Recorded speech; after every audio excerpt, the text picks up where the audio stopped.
As we showed you earlier in the show, the state is in dire straits budget-wise. We know what will happen in the short term if the legislature fails to act, with closures hitting many of the state's functions. Joining us now is TWILA's Neil Melancon. You're going to take a look at what happens in the long term if we don't have viable state resources for agriculture. Well, I think we saw earlier in the program, and as Kristen just said, these closures are almost inevitable at this point.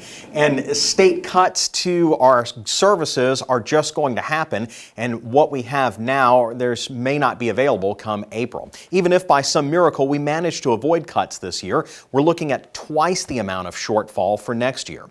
What we're really waiting on is how severe these cuts will be. And it may be pessimistic, but we need to try and imagine what would it be like if we didn't have state money available for research.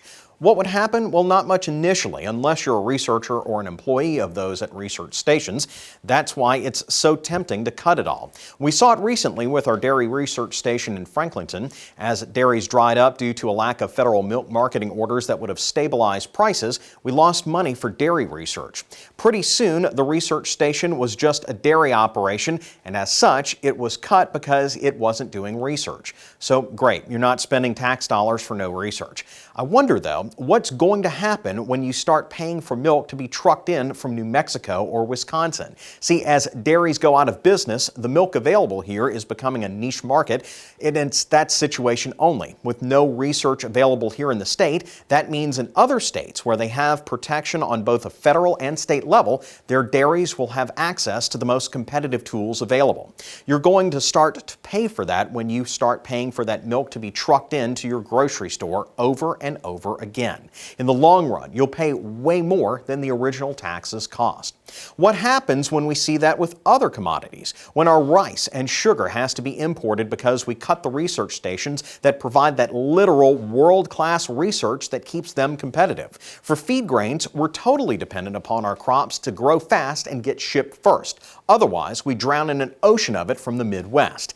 It's easy to remove the tax breaks for input costs for these, but those corporate considerations are what keeps the entire industry in business. A business which accounts for half of the state's economy, generating tax revenue that more than makes up for these breaks. As Joe Mapes tells us, without it, our whole industry collapses. We can't lose those inputs. We're in the largest row crop district in the nation, in Louisiana.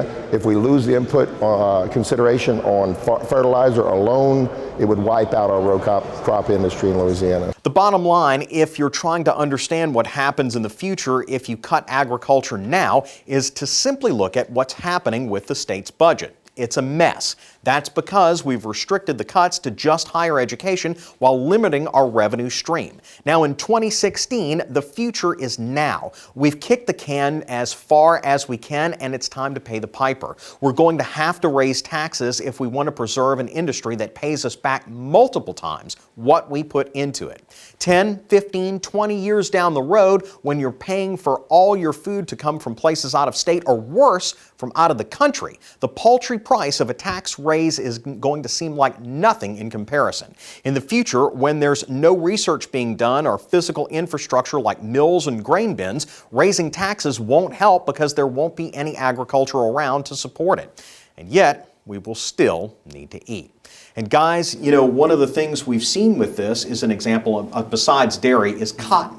You know, with so many cotton acres being fled, cotton research is being cut, cotton mills and ginning is going, and it's going to cost an exorbitant amount of money to put those back. And that may not come from the state, but what company is going to want to invest in that with such a precedent of shaky, you know, returns? And what we also have to think about with the ag centers is you've got this research going on. You're making an investment into the future of agriculture. As we heard from Brandon Gravois, some of these sugarcane varieties are 14 years in the making. You hit the reset button there, you lose whatever amount of research, upwards of 14 years of research. But on top of that, the money you put in, when I talked to Vice President Richardson, this figure came up. According to the USDA, every $1 you invest into agricultural research brings back $32. Yeah, it's an amazing return on it. And the issue is that we have precedent for this before, that once it's cut, it never comes back. Well, let's hope that the legislators really get down and dirty, do the work that we need them to do, and help our ag centers. Thank you very much, Neil Melancon. Well, that does it for this edition of TWILA. Be sure to join us next week when we'll show you how the NRCS is helping cattle graze in the shade. Until then, you can watch all of our stories online at twilatv.org and be sure to follow us on Facebook, Twitter, and Instagram. For all of us here at TWILA, thanks for joining us. We hope to see you again right here next week.